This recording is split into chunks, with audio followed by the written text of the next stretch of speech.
Clarke, you sit on the UK Anti-Doping Athletes Committee and you represent football. What does that mean? Tell us a little bit about your role there. Well, it's a committee that they've just initiated, and it's representatives from each of the sports. We meet up probably once a quarter just to discuss the prevalent issues in around doping within sport as a whole. UK Anti-Doping are the National Anti-Doping Organisation for the UK, so they're the body that conduct all the drug tests for all the sports that are signed up to the WADA code, of which football is one. So they're the guys that go to the grounds, to the training grounds and take the samples. I imagine there are a lot of urban myths that circulate around certain sports, not least football. Most definitely, yeah, and I think that was one of the things that really came across in the first meeting when I was discussing the controls that we had in football, and especially the whereabouts situation.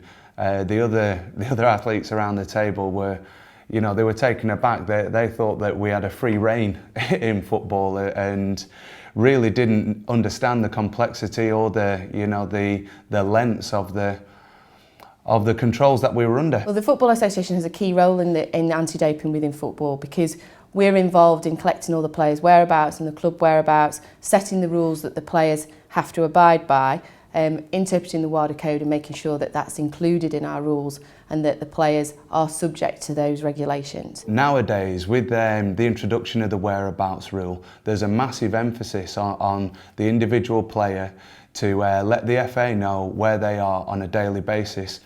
And the nature of football, the fact that it is a team sport, means that the clubs tend to take control of this on training days.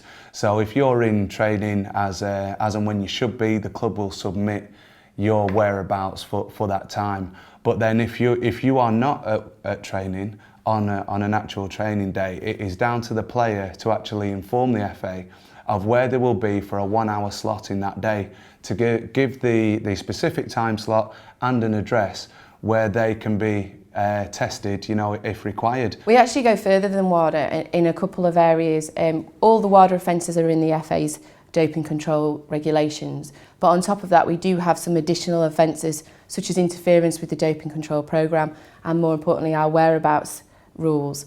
Under the WADA code, whereabouts covers the very top level athletes, whereas we make sure that all of football, professional football, is covered by whereabouts rules. The facts of the situation are that it doesn't matter whether you play for Manchester United or whether you're at the bottom of League Two, everyone is covered by the same regulations and they have to conform to these rules. The FA can target any player at any time as under its own rules, as well as any team at any time. So whilst testing is random in that we don't announce when we're turning up, we can turn up at players' home addresses, we can turn up at training camps, we can turn up perhaps at treatment centres. I've heard stories of lads being tested in the most random of places.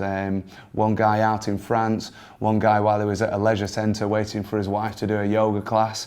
In addition, we can target specific squads. So for instance, before the recent World Cup, we made sure that we targeted all the senior England players to make sure that we were sending a team to South Africa that had been regularly drug tested and could regularly be shown to be tested clean. The lads' perception of it is that it is intrusive, but it's necessary, because we want to know that we're playing on a level playing field against all our opponents. We recognise that we want our sport to be clean, and we will make sure that we take all the necessary steps to make sure that is. But on the other hand, we also want to make sure that players are aware of their responsibilities and aware of what they need to be doing, both not just with whereabouts but also with social drugs, with supplement use. So we've got more and more involved in those areas, and education of players is a key element of what the FA's doping control programme is all about. Education is vital, and as in most things, prevention is far better than the cure. We do work very much with the other sports to make sure that we're keeping pace with what they're doing, but to be honest, football tries to pride itself on doing as much as it can do, and quite often that is over and above what other sports do, which is why we have a whereabouts system that covers our entire game and is actually, I think the players would probably say, is quite intrusive, because if they're not at a training session they do have to be available somewhere for drug testing, and they have to share that information with us. As intrusive as it is, and you know, as much as we'd rather not do these things, we know that the system that's in place covers everyone, and it makes sure that no one is cheating. It underpins the position of football as the foremost sport in this nation, you know, the most watched league in the world, and we have to make sure that the integrity of that game is maintained, and that we're shown to be a clean and an honest sport, and I believe that the doping control that we have at present does that.